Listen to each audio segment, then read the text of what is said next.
والدین اپنے بچوں کے ایسے نام رکھنے کی کوشش کرتے ہیں جن کا نہ کوئی صحیح معنی ہوتا ہے، بس نام فینسی ہونے چاہیے اور الگ تھلگ ہونے چاہیے جو پہلے کسی نے نہ رکھے ہوں، چاہے ان کا معنی جیسا بھی بنتا ہو۔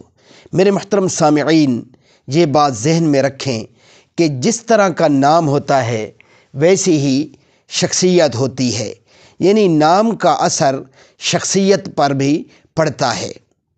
اس لیے ایسے خوبصورت نام رکھیں جن کے معنی بھی خوبصورت ہوں تاکہ شخصیت بھی خوبصورت ہو۔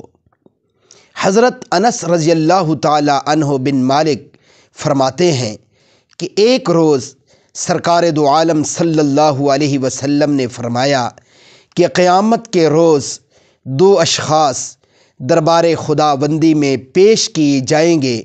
حکم ہوگا کہ انہیں جنت میں داخل کر دیا جائے۔ انہیں تعجب ہوگا، عرض کریں گے کہ مولا کریم، ہمارے اعمال نامے میں تو نیکی ہی کوئی نہیں، ہم تو جنت کے مستحق نہیں، پھر اس طرح فضل و کرم کا معاملہ کیوں کیا جا رہا ہے؟ حکم ہوگا، میرے بندو جنت میں جاؤ، مجھے اپنی کبریائی کی قسم، میرے جس بندے کا نام محمد اور احمد ہوگا اسے جہنم کی آگ میں نہ ڈالوں گا۔ میرے محترم سامعین، یہ حدیث پاک حضرت انس بن مالک رضی اللہ تعالیٰ عنہ روایت فرماتے ہیں۔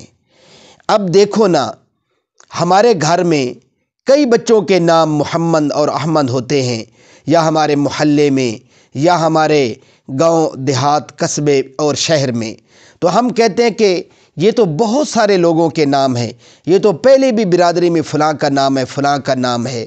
لیکن میرے بھائیوں، یہ ذرا سوچو کہ اس نام کے اوپر، ان خوبصورت اور مبارک ناموں کے اوپر اللہ رب العزت صلہ کیا عطا کرنے والے ہیں۔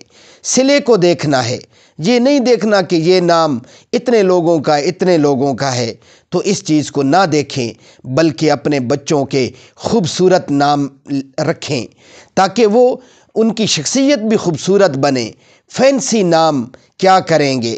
اگر یہی نام، یہی بندہ صحیح نہ ہوا تو اس نام کا کیا فائدہ ہوگا؟ چلیں کم از کم ایسا نام تو رکھیں نا کہ اگر شخصیت خراب بھی نکلے، نام تو اچھا ہوگا، تو کم از کم لوگ اتنا تو کہیں گے کہ یار نام کا تو وہ بندہ اچھا تھا۔ تو انشاءاللہ اللہ رب العزت بھی فیصلے اچھے فرما دیں گے۔ اللہ پاک ہمیں اپنی اولادوں کے خوبصورت، پاکیزہ اور اچھے نام رکھنے کی توفیق عطا فرمائے۔